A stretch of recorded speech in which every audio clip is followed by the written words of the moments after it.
Super!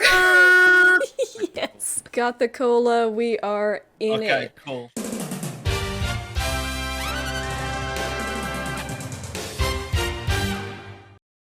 Welcome to the Franky Appreciation Series. This is HypeHunter. Thanks for joining me on the side. Hello. No, thanks for having me. I'm very happy to be here to go and talk about everybody's favorite cola ambassador, Franky. I mean, he embodies the spirit of the USA. He loves his cola. He loves he's a mechanical-minded man, figuratively and literally. And I'm excited to go and talk about the journey that he's had. And thanks for inviting me on to today's video. Yeah, of course. I think it's always fun to kind of, go off with someone and just kind of talk about Franky. So, if you haven't seen any of these videos, I have done up to, Luffy through now, and then I still have to do Brook and Jinbei. So, yes, this is just going to be a look into Franky's character. We're going to go into his past and his dream. Then we're going to go arc by arc and see what his accomplishments and what he's done throughout the arcs up to Wano, and then we're going to talk about what the end of Wano, how that looks for Franky, and what the end of series looks for Franky, how he'll be accomplishing his dream, and the where is he nows, what will he do at the end of the series. Alright, cool. There will be manga spoilers, but that will not be until later on once we reach to where the anime has left off, and it will be clearly marked, so anime onlys are free to watch it up until that point. Make sure you subscribe and like the video if you like Franky, and make sure you subscribe to HypeHunter. He's super cool, makes great content. Thank you. Yes. Yeah, let's dive into it. So first we're going to start with Franky's past. We don't really know his young adult life, young child life, because the first time we see him, he's in Water 7, already kind of abandoned by his family, who were pirates in the South Blue. I guess his family was kind of sailing through the Grand Line, and so he was then rescued by Tom, who was the famous shipwright, of course, who made the Oro Jackson for Roger. Very, very famous shipwright. Yeah. I think I've heard of that one. It's a little bit famous. Yeah. Yeah. Overall, for Franky's growing up, he was taught shipwriting and, most importantly, how to be himself, because, with gusto, a big theme for Franky is gusto, taught by Tom.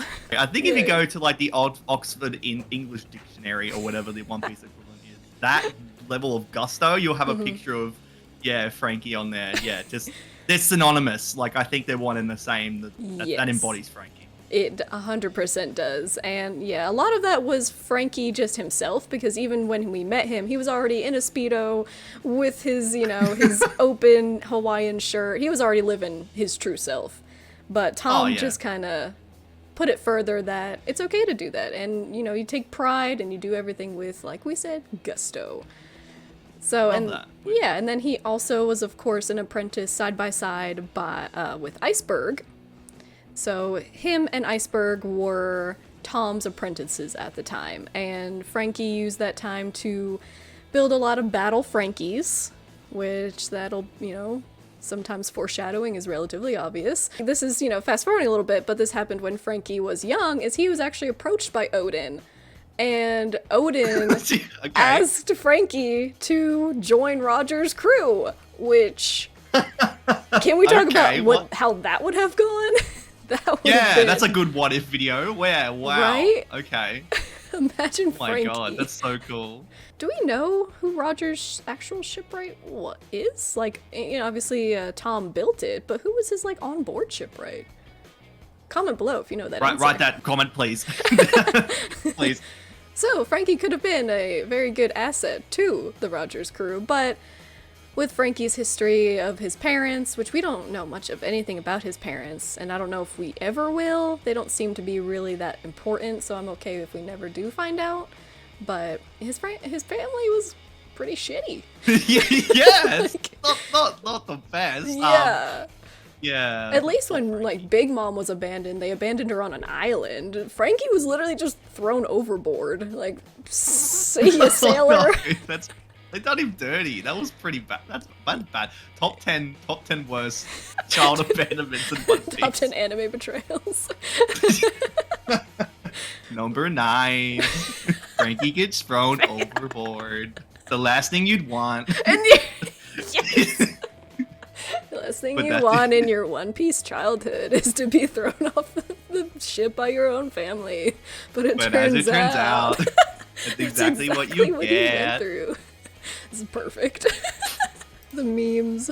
So, years go by, he spends a lot of his time working under Tom and alongside Iceberg to, become a great shipwright and just be a free spirit. But then everything changed when the world government attacked. Oh no. It all kind of turns poorly when Tom was sentenced to death for building the Oro Jackson. But, he was able to buy some time for himself to make the sea train. And that was kind of a deal that he made with the world government that if he can make the sea train within 10 years, then they would forgive him for his sentence, which I feel like that was a pretty fair deal. Yeah, considering the track record of punishments and things. Yeah, that was pretty lenient. Series. This was pretty, fair is the word. Like, if you do this, we will do this for you. It's like, okay. Mm-hmm. All right. But unfortunately, nothing goes great because Spondum, our favorite world government agent, and I think he was part of CP5 at the time, and they found out that Tom is the primary suspect of having the Pluton blueprints. And this is something that Tom had told Franky and Iceberg, kind of trying to pass it down, keeping it from the world government at all costs, for obvious reasons. So, ancient weapon. That was pretty. Yeah. So this all happened. The world government conveniently forgot about their deal, and they were going to bring Tom in, and they set him up so that Franky's battle Frankies, I think there was, at least until he was grown up, there was 35 of them, because Franky was number 36. There was a lot of them, and they staged it so it looked like Tom and his apprentices were attacking the island. And so they conveniently saved everybody, as the world government does, and they tried to take Tom in.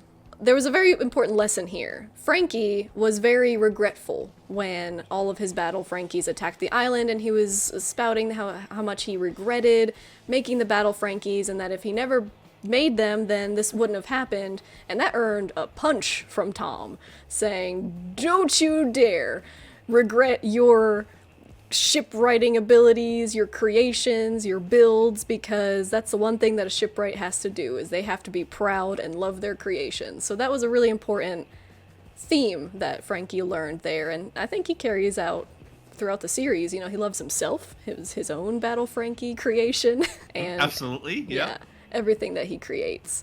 So Tom was unfortunately sent to Enies Lobby. Franky tried to head off the sea train. That's what got him half dead. Very impressive, Franky used the scraps of a ship to rebuild himself and became Battle Franky number 36. I forgot this detail about how he didn't return for 4 years. After he was just gone for 4 years. And then he finally showed up to Iceberg with the name Cutty Flam. And, I don't think we said that, but his name was Cutty Flam. And Iceberg kind of nicknamed him Franky. I kind of like the rebranding. I think that's, Cutty Flam doesn't... No. There's not... Wait, but was that the name given by his parents? Like, this is my baby boy, Cutty Flam. Yeah, I guess that we gotta find out about the Cutty family, where they're off to now, and see how they're doing, I guess. I don't know, maybe that's why they threw him overboard. They regretted his name so much. Yeah, we gotta restart. Right.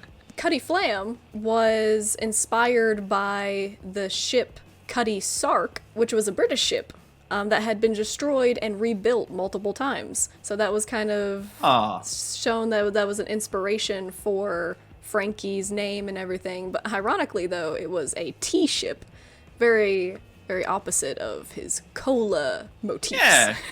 I don't think the character would have maybe been as iconic if his favorite drink was tea.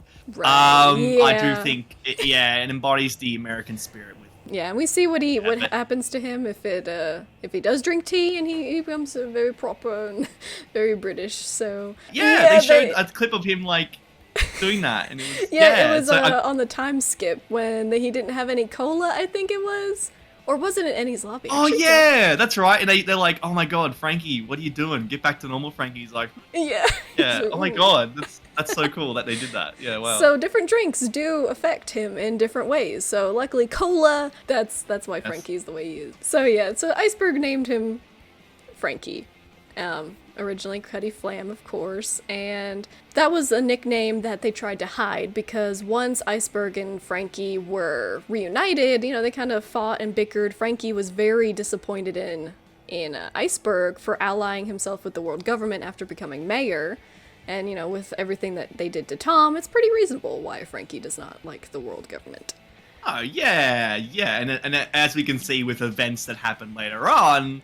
Mm-hmm. That's further emphasized. Yeah, this man, he has a... Yeah, it's not great. I mean, no one really gets along with the world government. They're not doing themselves any favors at all. So Iceberg tells Frankie to run away, to take the blueprints of Pluton and never come back, so they won't be able to find him. But Frankie, very determined to protect Water 7, his homeland, and is still living in regret for... He blamed himself for Tom. He's determined to become an underground mob boss dude, and he protects Water 7 from the streets, So he's Batman. Yes. Yeah. That's sure. Pretty cool. Did Batman have nipple lights? I think so. They did have nipples on the suit. So that's pretty easy, close. Some LED lights you could have right there. I do secretly believe that the nipple lights will make a comeback, and it will have this is massive foreshadowing. We'll get into that later on and what we can expect, but I absolutely do think that is a big part of his arsenal. I mean, he can have that be like the bat signal, except people like setting up a signal to go out to Water 7 to save everybody. He just sets them off himself. He's like, he's like, I'm coming. He's like, I'm that's the foreshadowing to Frankie's arrival. And so that all happened, and so Frankie lived out the days until we meet him, the head of the Franky family. He builds the Franky house off the coast, and he takes in a lot of the renegades and nobodies, the runaways, the lesser of the streets, under his wing, similar to how Tom did with him. So there was a lot that Tom taught him. Tom is an icon. I absolutely love what Tom did. Tom sets a great example. I won't say punching kids. I don't think that's probably the best thing to do when teaching someone a lesson. But he meant well, and he did a lot of great things. And I just think it's pretty cool that he, did all that stuff for Laura Jackson's pretty cool character. But he was a very important pivotal point of Frankie's persona and his upbringing, and it eventually led to the Frankie that we love and adore today. So. He had a lot. To Tom. There was a lot of inspiration from Tom, so it was great. I love Tom. Now we can bump over the transition all the way to Water 7. And when you say that, I imagine like the Batman 60s We can do that there. Like we said, Frankie was a mob boss, and he was introduced as a pretty badass one once we hit Water 7. The Straw Hats are there. This was fresh off of Luffy versus Usopp. Robin is missing. There is a lot of strife within the Straw Hats at this point. And then Frankie shows up and steals their money to top it all off.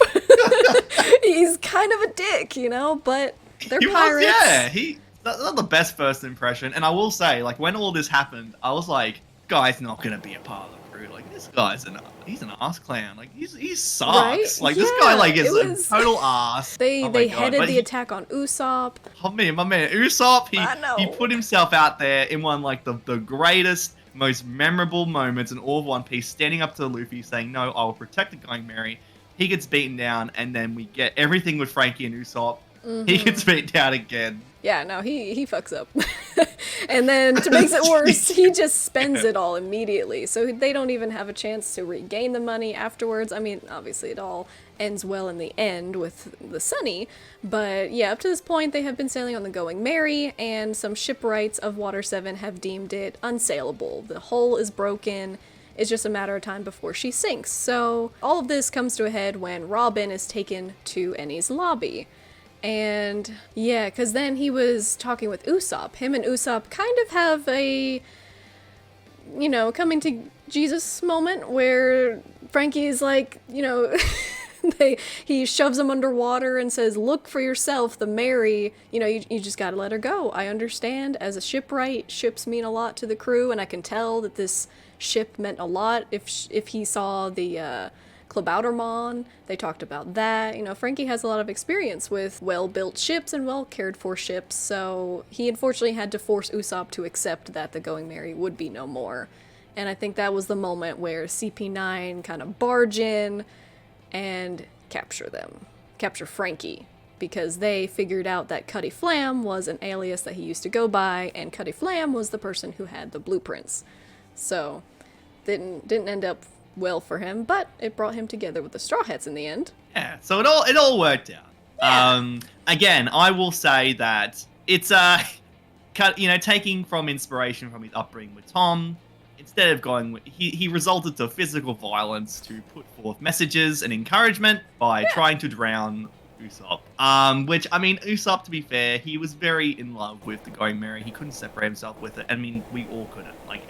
We loved Going Merry. I cried. It was emotional for sure. Yeah. Yeah. No. But yeah, so Franky is taken because he has the ancient weapon Pluton's blueprints. Now, nobody really knows. This is all kind of coming to head with, we see like flashbacks of him and Iceberg, as Iceberg is helping them all go after the Sea Train. The Puffing Tom was the Sea Train, and then they took Rocket Man. Rocket Man was the train that the Straw Hats took going after their comrades. But there's a very important scene, I think, on the train to Ennie's lobby with Robin and Franky. And it's one of the more iconic scenes where Franky really embodies being free.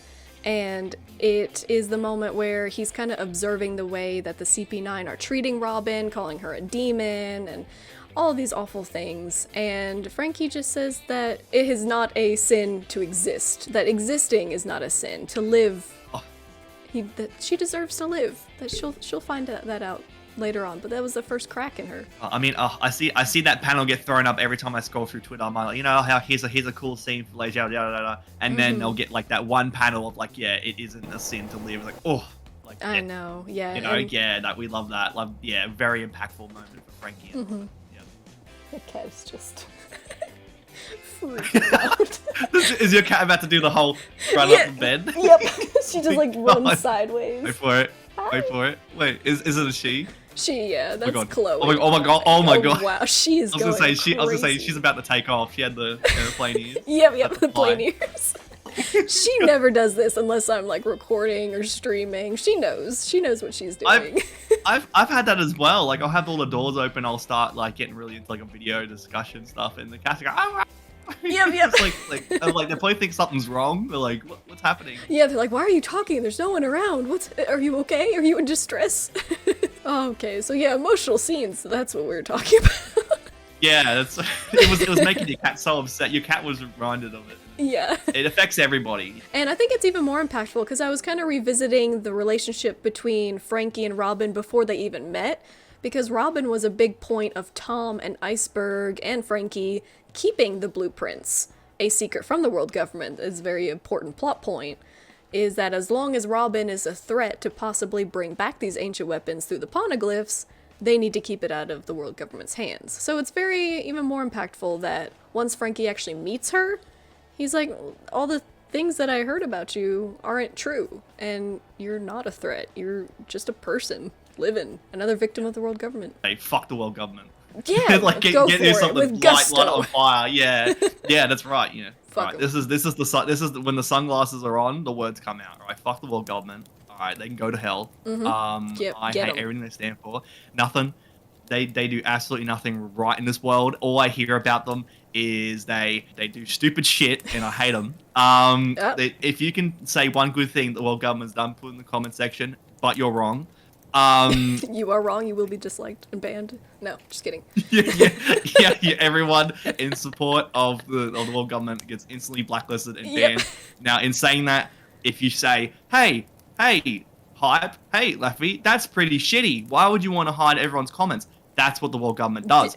All the history, they've been erasing it for centuries. They want to take you down. They want to eliminate you. They want to silence you. Fuck them. Breach. Go to hell. And now we're back. All right, cool. All right. Now we're going on to Annie's lobby proper, where Franky and Robin are held captive and they are trying to be brought through the gates of justice because they suspect that he knows the whereabouts of the blueprints. But an amazing moment happens for everyone involved, and it's the I want to live moment, where Robin exclaims that she wants to live. That is the one thing that she wants. And seeing the Straw Hats, that was a big thing about Franky's character, is he's like a big macho man and, you know, all these very manly stereotypes, but then he's such a soft-hearted person. You know, he like cries when things are, you know, sweet things are happening. He was sobbing when the Straw Hats came for Robin.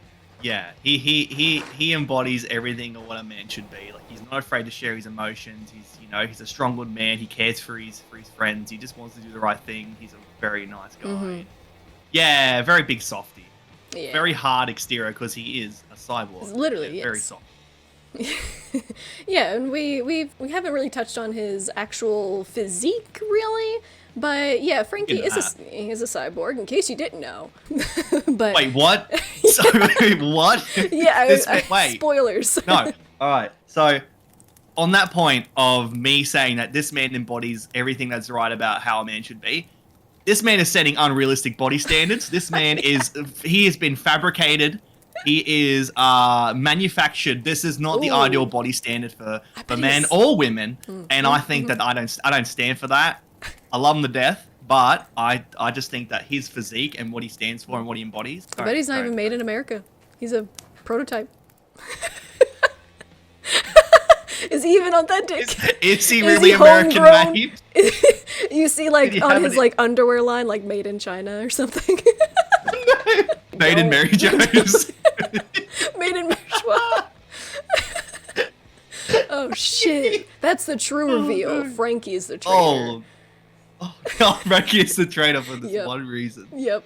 His CIA agent is just watching through his eyes the whole time, recording everything. That's gonna be the real reveal at the end of the series. He doesn't even know as well. He just imported the part. He doesn't know. He's Trojan horsing the Straw Hats. I love how easily we get off the rails. He is literally a Trojan horse. He is a robot. He's a cyborg. He has everyone. He has this. I can't stand for this. I'm in shambles. So anyway, so Annie's lobby.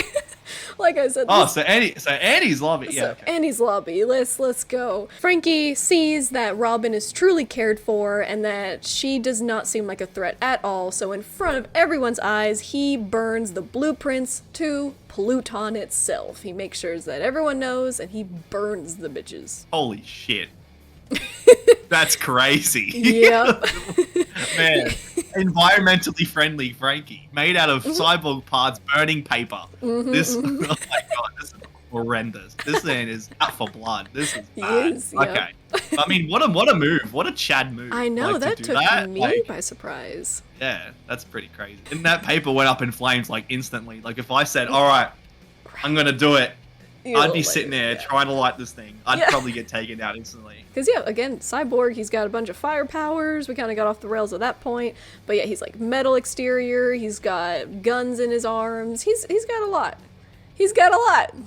He puts a new... He does have guns. He's got guns. The fights of Annie's lobby then commence. Franky is on their side. He's not part of the crew, but, at this point, we can start seeing the foreshadowing of Franky joining, and so he fights alongside the Straw Hats to try and free Robin. He fights with everyone and, transitions to an ally, and his main opponent was Fukuru. But the biggest thing I remember from that is the chapa. Is Yes. that them? Yes, it is. Chapapa. Big- It's still to this yeah, the day big like rat- yep, Zipper the zipper mouth. dude. Yeah, Yep. Yeah. Chapapa. One of the top One Piece laughs. Change my mind. Top 5. That would be a video. That would be a good video. Do top 5, top 10 One Piece laughs. That'd be great. So Franky versus Fukuro. Fukuro, the Chapapa guy. Chapapa guy is his official name now. And Franky showcases his inhumane strength, all his cool abilities, and the fact that he is powered by cola.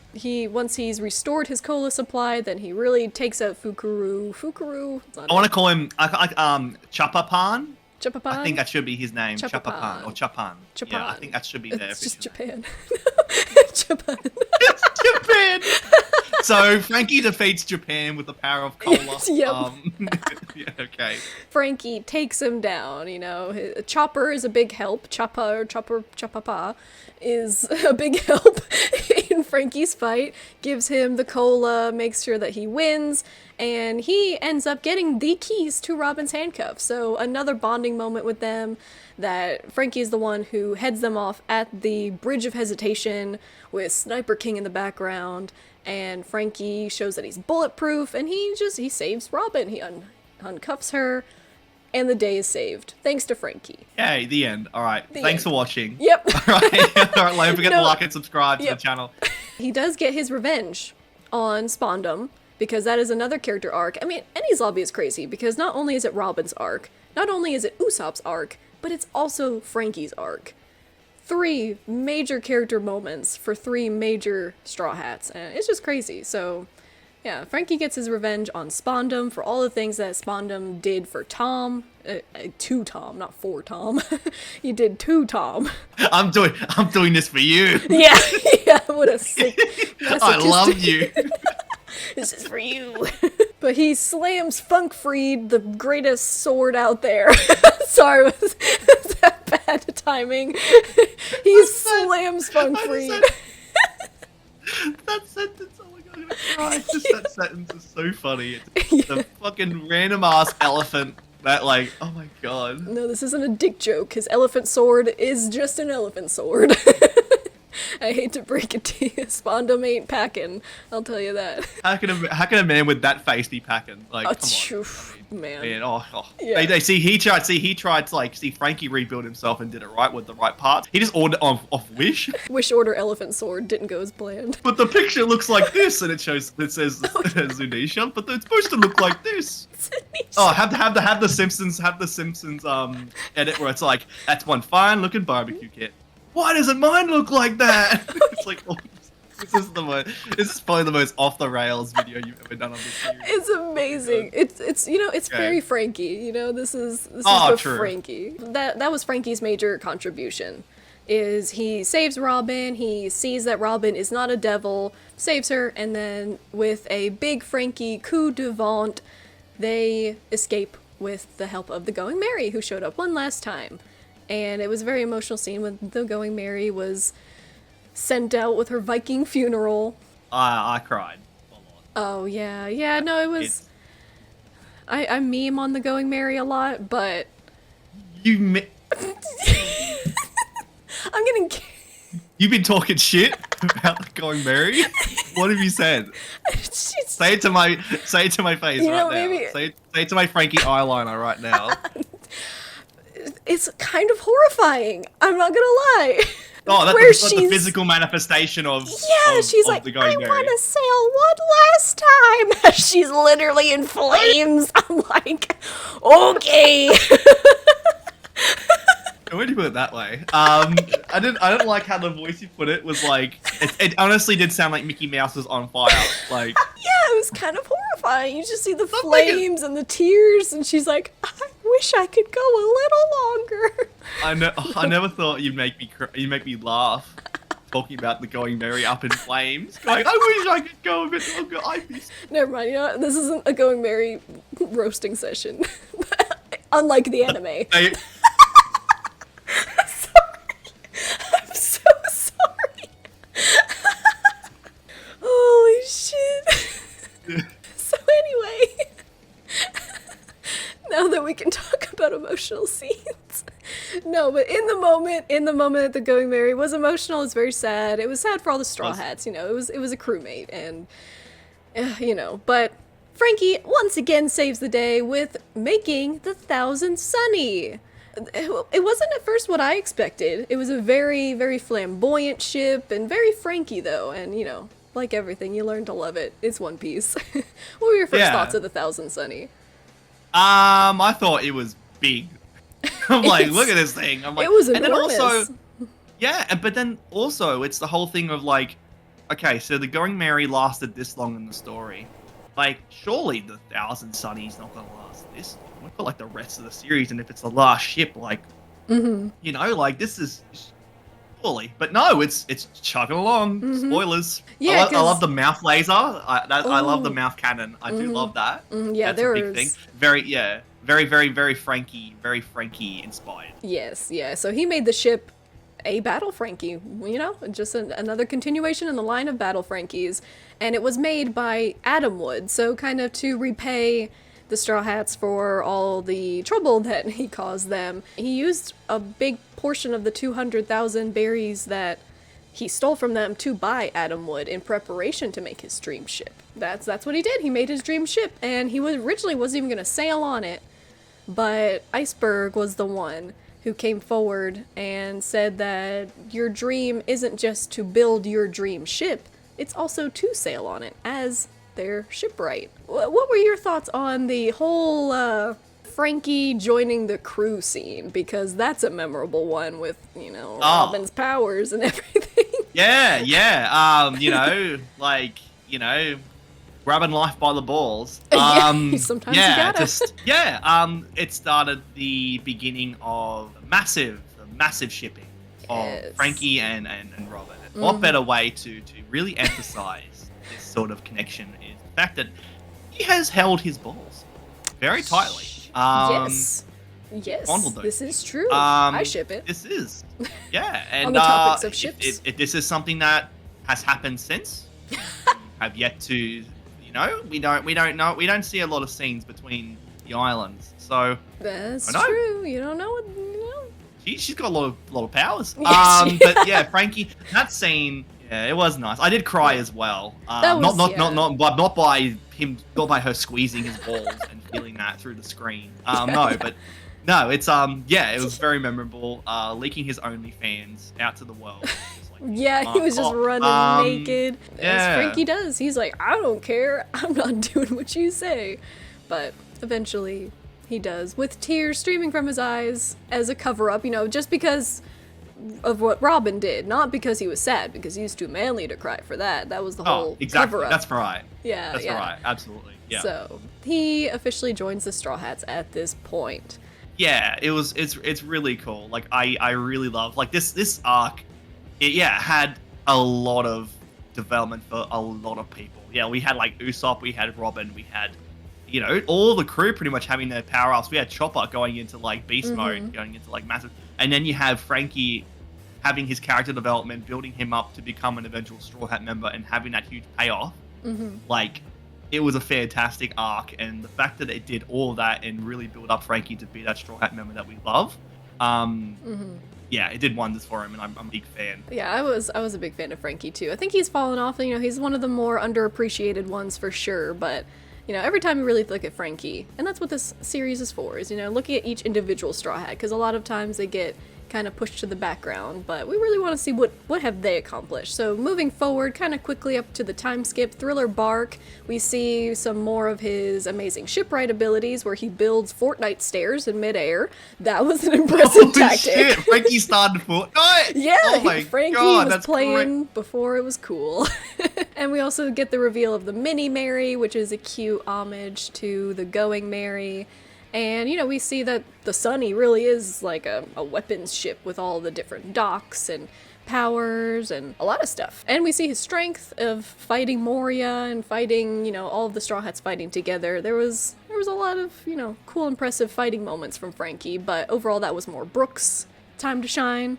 So we can get that in the next video. Subscribe so you know about Brook's video. So then Sabaody, we get some even more new techniques of the Sunny, which, like the chicken voyage, which was what I forgot about, when they were facing off against Duval and the flying fish riders. They do the coup de vent, but in reverse, so they retreat. It's called the chicken voyage, apparently. It's great. Okay. You know, the Gal Cannon, super energy beam, and then, of course, the coup de burst to get everyone out there.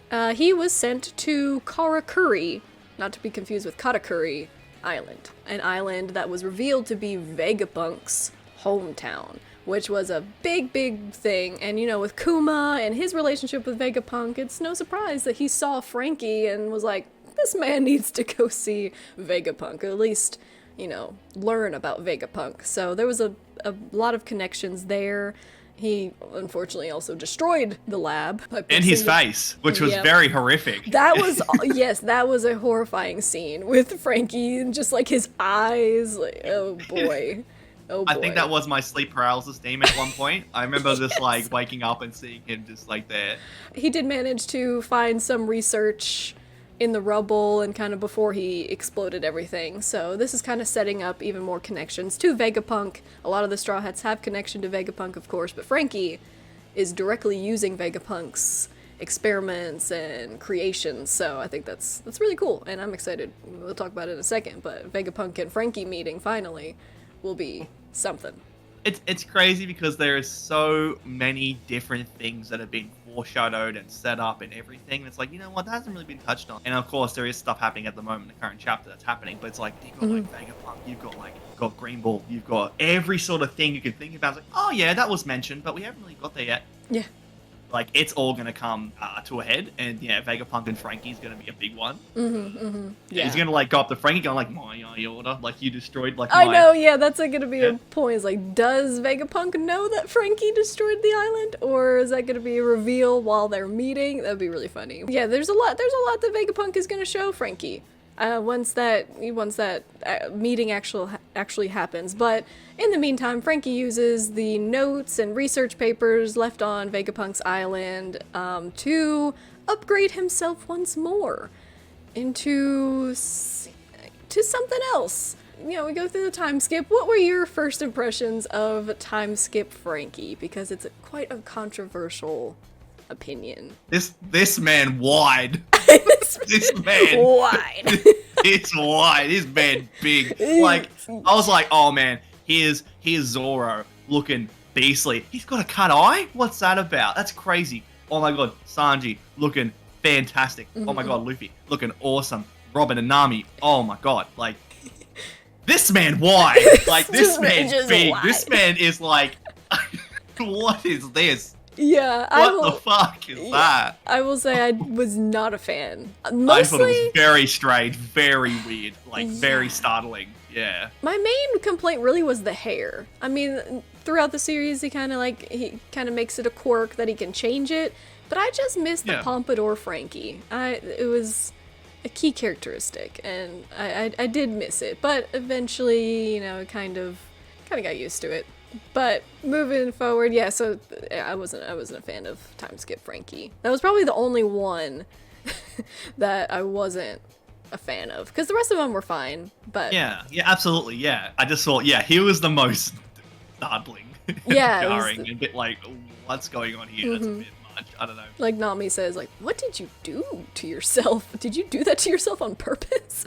And he's like, yeah.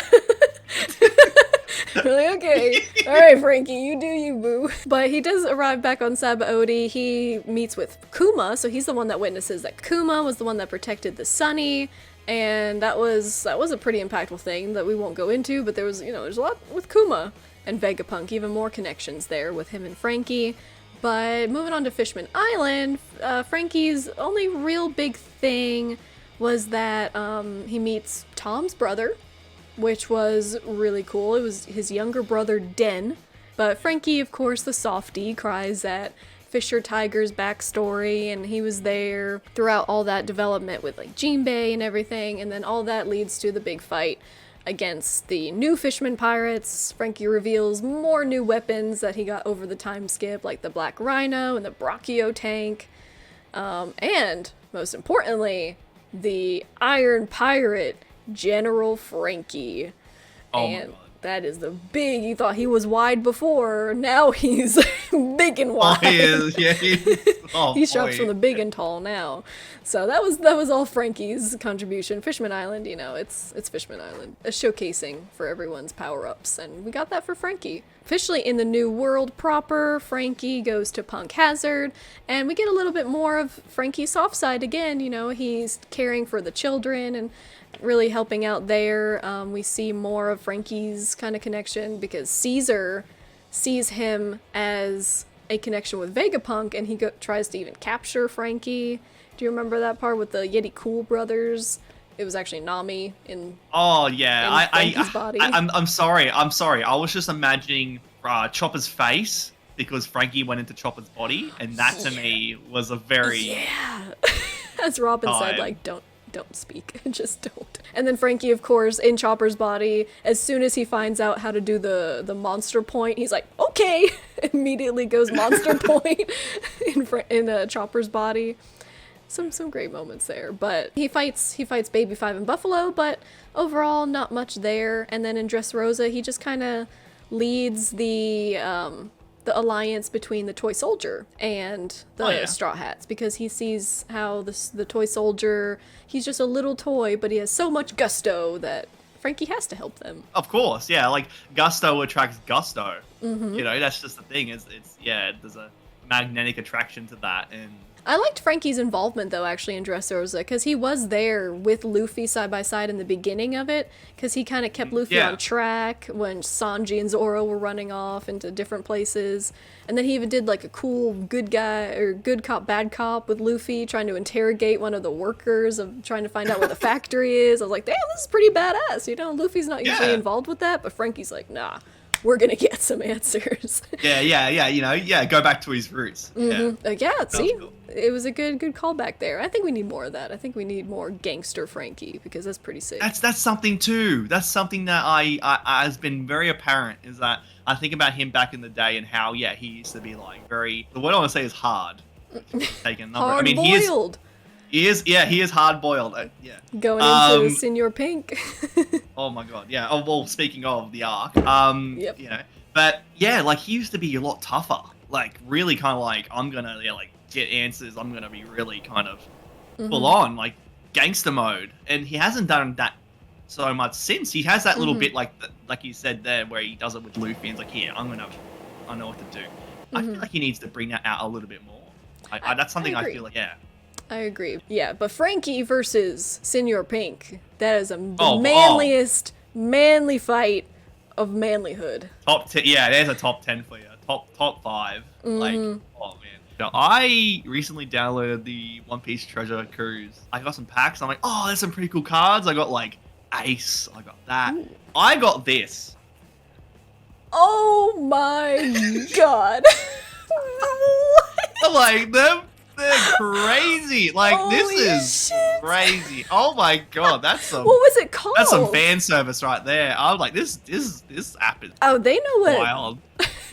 Yeah, there was some mucho respect there, and just like a full-on brawl too, of just like suplexes and wrestling moves. It leaves off in a really good spot too, because as Franky is defeating Senor Pink, he heard about Russian.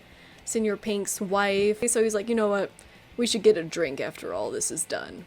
And we even see like a little cover story with Franky and Senor Pink where they're drinking, and it's just a fan service thing, or cover request. But someday Franky and Senor Pink need to reunite, because they were bros. They were bros. I think we should touch on this point to like what it could be in the future, because I definitely would think that they would show a little scene of them, something like that, or maybe like he has like his own bar or something like that, and then he has like pictures on the wall of like him with Senor Pink or something like that, or they're all just hanging out there, or Franky House 2.0 with like at a bar. I think that might be pretty cool. I think we'll touch on that later, but I think that would be pretty neat to have that. Right. That was a bromance there. That was a mutual respect. Yeah, no, it was an epic fight for sure.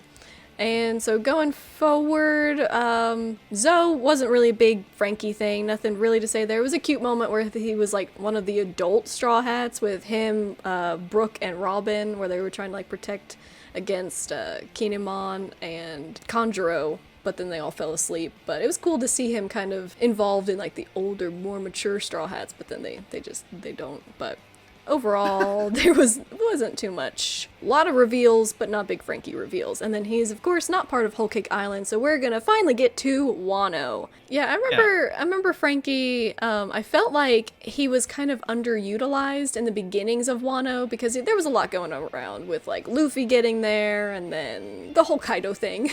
Kaido's a dragon, a lot of reveals in the Wano arc to begin, but while Luffy and everyone were off on Whole Cake Island fighting Big Mom, Franky was working as an undercover carpenter under the tutelage of Minatomo. First try. He was trying to attain, his goal was to attain the blueprints of Onigashima. But I remember like this full chapter almost of Franky just like running back and forth trying to find each dead end of who has the blueprints to Onigashima, and unfortunately it just ended that he couldn't get them. So at first, I was kind of feeling like Franky wasn't being utilized too much, because that could have been a really useful thing to have. But he eventually gets used later on. Him and Usopp become very important, as he and Usopp were tasked to rebuild the ships at Itachi Port in order for the Alliance to sail to Onigashima. The raid, yeah, there's a lot to talk about in the raid, and I'm really excited to hear bit by bit the parts, because, oh, man, like, it's been I've been doing, we've been doing the chapter reactions and everything for, like, all these chapters, but, like, each of them has so much stuff in it, in every little panel, like, you have, like, Sanji and Queen fighting, and you have, like, King and Zoro, and in between those, you've got those interactions with Franky and stuff, so, like, I can get kind of wrapped up in the big spectacle of the big fight and kind of miss those little interactions, because there's a lot of good dialogue and scenes that happen in those pieces in between, which, my favorite one of Wano, of Raid Wano specifically, is where Franky and Brook make their entrance running over Big Mom's face. Because that was the greatest thing ever. Such a shock when they just roll in there with the black rhino and just do donuts over her nose. Like, they go hard. And it's cool because, it's two of the Straw Hats that you consider maybe the weaker ones. Of the big fighters, they're like the weaker ones. Okay, I should say that like better. Physical fighters, I guess. Yeah. They're not like the big trio stuff. You think about the big trio having, they're gonna maybe have like a moment with the Yonko, but like, to see Franky and Brook have that moment was really special. It's really cool to have them. They matter. Like, they have their own. Yeah. And then it all tops off with, not only does he do that, but, Nami's freaking out, of course, and we talked about this in the beginning of the recording, and best scene here, where Nami's like, Franky, we gotta leave, thanks for saving me, but oh my god, it's an emperor, we have to run, and Franky's like, you shitting me right now? Are you even trying? Bitch, what? It's like, you know where we are right now? You know what we're doing right now? We're fucking in here. Like, Luffy's doing some king shit right now. Like, we gotta pull our weight, Like, do you want our captain to be king of the pirates or not? Come on! Yeah. And then he amps up a big old radical beam. Aims it at Big Mom. Doesn't actually shoot it, though, because then he kind of gets distracted with the numbers. But he was going for it. He was 100% full gusto gonna shoot down Big Mom right then and there. Now, fun fact, it would have ended right there. If he would have just fired that, she would have been taken out. But, Franky understands that, like, we've got a story here. We gotta like this. Yeah, okay. We're gonna have a couple of chapters to get this. I'll leave Big Mom to whoever else. I'll take care of everyone else. Hey, we're in manga spoiling territory now. So Franky then goes over to Sasaki, and pretty much 99% of that fight was in the General Franky, which we've seen the capabilities of General Franky, and to see Sasaki kind of meet that in his triceracopter form was impressive. What is this? What is this arc? What I is know, happening? sometimes you have like the outer body experience. You're like, the robot is fighting a dinosaur that has a helicopter for a neck. Yeah, One Piece, right there. It was a lot, but Franky does finish him off with a big old radical beam, and it was actually a really cool end chapter there, because, you know, Sasaki actually manages to destroy the General Franky, which we need the ramifications of that to see, you know, is the General Franky going to be repaired? Like, what's going to go on with that? But Franky kind of launches himself out of there to eject, and he hits him with a big old radical beam, like upside down. It's sick. His final panel is sick, and he's just there like looking gritty and stuff. That's the final chapter of that. Correct me if I'm wrong, but there wasn't too much like meaning behind the Sasaki versus Franky fight, was there? Necessarily, I think it was just cool shit for Yeah. cool shit. I think, yeah, that was, yeah. Yeah, it was, I mean, robot versus dinosaur. Can't ask for more than that. And finally, the last point, at least up to this point, again, I don't know how long it'll take for me to get this video out, so we might see Franky and Zoro in the meantime, but he is saving Zoro. Zoro's going through a crisis. We don't know what's going on with Zoro. Franky is there. He saves him from falling off Onigashima, and will hopefully pull Zoro through to hopefully Chopper, Marco, Law, any of the world-renowned doctors we have on board. There's a couple of them. This There's is a couple of them. I will say though, yeah, like I love the whole thing of Franky just using his body as like an arcade crane. Just going, Oh yeah. The claw. "Ah, claw." Zoro's perspective, what he sees, what You're gonna put that in there. His face Yeah. just like zooming in. Nah. yeah. But so that finally wraps up. Definitely was going to be succinct there. That's what happens with these videos. So yeah, so that is the end of the actual manga material. So we can go into, and we kind of did, like, end of Wano.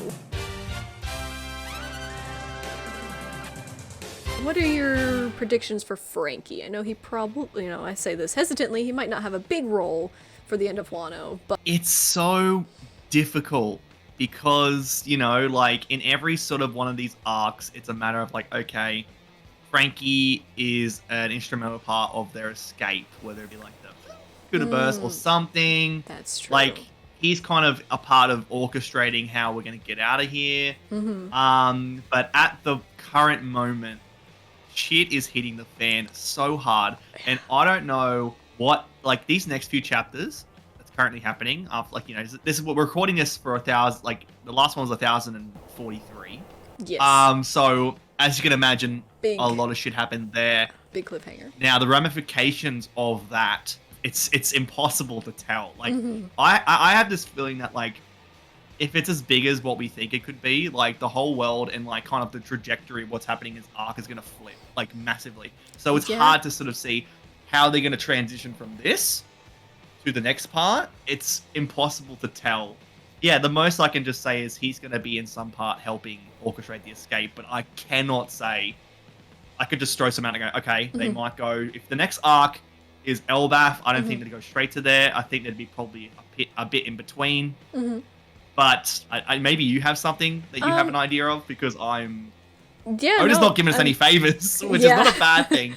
Like, you know, the series can be quite predictable at times. Like, arcs follow a similar structure. We have everything that happens, but now everything that's currently happened with 1,043, it's out the window, essentially. Yeah, I agree, because there's some theories that Vegapunk might come to Wano. Do you subscribe to that idea? Because I don't necessarily. I don't think... I do think that Luffy's army couldn't necessarily come in, especially happening with what's happened in 1043. Having people having a certain Viva card, they could say, "Holy shit, Luffy's in trouble. Let's go there." So they can necessarily show up. But I'm not too sure about Vegapunk showing up. I think that just would cause too much of a cluster, even though it is so much of a cluster right now. I don't really subscribe to that. Yeah, I agree, because I just see a lot of people saying about Vegapunk, and I'm like, I don't know. I just feel like maybe Vegapunk might happen later on when we're in that final war. Because I agree that Elbaf, if not, you know, the immediate, maybe there's something in between, but I think Elbaf will be like the next big arc. And my theory, not relating to Franky really, but it's just Shanks might show up. I think Shanks might show up. Maybe. And bring them to Elbaf. That's just maybe that connecting point. And then even on Elbaf, I don't really see too much from Franky. Not really until the final war. Of course, Oda's free to surprise us, and I'm sure he will. He'll give something cool to Franky, I'm sure. But I don't think Franky will be really important until the final war with Vegapunk and Pluton. So we can talk about those two big things. I know this is probably something that a lot of people don't subscribe to, and that's totally fair. But I just kind of think, because of the series seemingly wrapping up towards its end, that I kind of like the idea if there was like another time skip after this. Ooh. Like the between this and Elbaf, like you could have a time skip to where you could have Franky finally meet up with Vegapunk. Like you had him sort of go to the island and to then elevate him further. You could have Luffy develop his own, like what's happening right now. He can kind of understand and everything. And then Elbaf can be like the Fishman Island type of arc that has them showcase what they have learned. And then we can go, all right, and now we go into the final war. Because I just feel from what's happening now, they seem to have more growth. They need more growth. I mean, they could just go over there and it'd be like a slugfest. They could just scrape by, which is what they tend to do. But Right. I wouldn't be surprised if there was a Franky Vegapunk interaction in between that then would transition to the Elbaf arc. I like that. I like that idea. I haven't heard that, like, because I've heard of a second time skip, which I definitely agree with. Because I think the Straw Hats do need to grow a lot more. I just don't know how big that time skip might be. But I think it's interesting to do it before Elbaf. That would be really cool to get and like have some of those important things happen during that time skip, and then we get like flashbacks to it and things like that. I think that would be pretty cool. And then End of War, what do you think his thing with Pluton is going to be? Because there's just so many things. Because I think Franky has it in his head, like what Pluton is. So do you ever think that Franky would build Pluton or anything like that? Or do you think he might counter it from like maybe the world government does have Pluton somewhere? I definitely do think that if there was, you know, when they eventually go with Vegapunk, that would be elaborated on. See, this is where Franky's really going to matter, like later on. Yeah, that's going to be his massive story arc coming up. I have no idea about like specifics. Like it's so difficult to say. Yeah, but no, I agree that there's definitely going to be something. There's definitely going to be something with Franky and Pluton, because he was the one who destroyed the blueprints, and then with Robin kind of revealing some of the poneglyphs, I think all of that's going to kind of culminate in that final war with the world government. Maybe that's where he meets. Maybe he won't be Vegapunk until that. Maybe, you know, storming Marie's maybe that's where they find him. Who knows where Vegapunk actually is? Like, there's a lot of different ways that they could interact with Vegapunk. And so, wrapping it all up one final time, as my cat is eating my hair. Why? Wrapping it all up, we're going to talk about the where are they nows. Like, where do you see Franky at the end of the series? Like, if the Straw Hats kind of go their separate ways and kind of live out their respective dreams, Franky, of course, has achieved his dream. He was kind of living his dream the whole time, and that's an important thing to emphasize, is that Franky's dream is just to sail on his dream ship, and he's doing that. And so as long as the Thousand Sunny makes it to the end, to at least Laugh Tale, I think he can consider himself a success. So, you know, have you ever seen like the pictures from the SBS that show like him in the future, about like him when he's 60? Yeah. Gorgeous man. And then when you have like him, if he didn't follow his dreams, what he looked like, and one of them was him like as like a, what was he like? Was he a ship? Was he? I don't remember. I actually remembered this. I was like, oh no, he's gonna be a tank. But I'm like, no, that was his future when he didn't make it. No, he was actually like a ship. I think personally, I wouldn't be surprised if this man gets wider and taller as possible, and he just becomes a tank. Like, he's just a tank, or he has like a bar where like everyone can hang out with, and he is like the bar. Like, he is like the bar. he is in there, like, and they might have like TVs in there then, and like he's on the screen, like, and his face is like, who knows how many different iterations there's going to be of Franky before we finally leave off at the end of the series, or, you know, post One Piece. Which I agree, like a bar or something like that, especially a bar on like maybe Water 7. And one thing that I thought of, it would be really nice if he had a hand in building a worldwide sea train. Because I thought that would be really cute, because like the whole thing with the world government is to separate everyone with like the calm belt and the red line, obviously. But now that hopefully the world government will be toppled by then and a new era has been started, I think Franky heading off a project of making like a world connecting train so that everyone can travel everywhere easily would be really symbolic and a really, really good homage to Tom, because that's what he wanted to do. I like that. I think that's great. And, you know, it really goes with Luffy's dream of, you know, like the Pirate King is essentially the one who is the most free on the sea. So freedom is a massive thing for his character.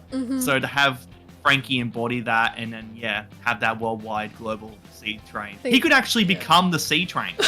There we go. We can tie it all together. That's it. Done. That's it. Done. That's it. He is the sea train. That's it. No, that's it. All right, calling it right now. Yeah, change my mind. Franky will become the worldwide sea train. Done. That's amazing. Right. That is a great place to end off here. It was a fun time. Yeah, no, I had a lot of fun.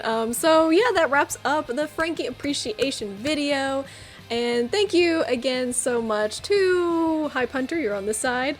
And yeah, make sure you go subscribe to all of his stuff, really cool things. And yeah, thank you for joining in our Franky journey.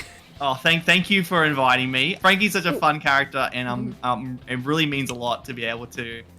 Oh, okay, I'll bring it up. It means so much to be able to join you for this video. It's been so much fun. Stay tuned for Franky, because I think in the end, for the final war, the final arcs, Franky will definitely be a big player with Pluton and everything. And again, I will be continuing it, so next up will be Brook. So make sure you subscribe so you're notified of when Brook comes out. And then Jinbei will be ending off the appreciation series. So I hope you guys all enjoyed. Franky is great, and hope you liked the video and subscribe.